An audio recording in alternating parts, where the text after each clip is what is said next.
There was a massive supply chain attack on crypto yesterday. I'm talking billions could have been at risk. And the hacker only walked away with $449 because it was caught extremely early. And honestly, the hacker just didn't do a good job.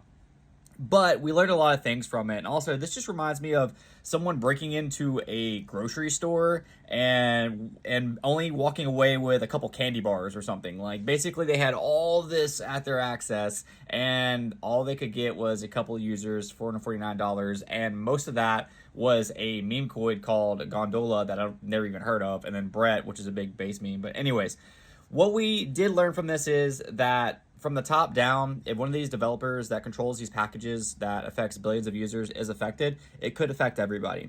So the only way to keep yourself safe in those situations, you really have two scenarios, even though a lot of crypto maxis will tell you have one. Here's what crypto maxis will tell you, which I do agree with.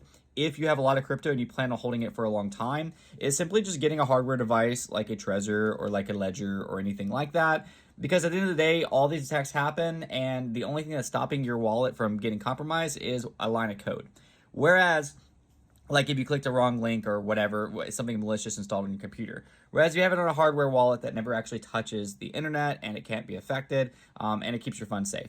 The second thing you can do that a lot of people are going to say that you shouldn't do this is just store it somewhere that has some type of insurance policy. I know on Coinbase, I don't even think that I pay for it, and I have like up to $10,000 covered. So check whichever you're using, whether it's Coinbase or Kraken or Gemini or whatever, and see if they have some policy that protects your crypto. Because if it's kind of like a bank account at that point, if you trust the platform, of course, you don't want an FTX situation happening. But anyways, stay safe, stay up to date.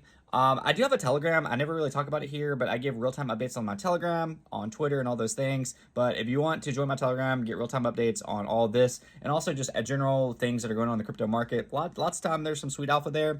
Just ask me and wherever you see this on, and I'll see you guys next video.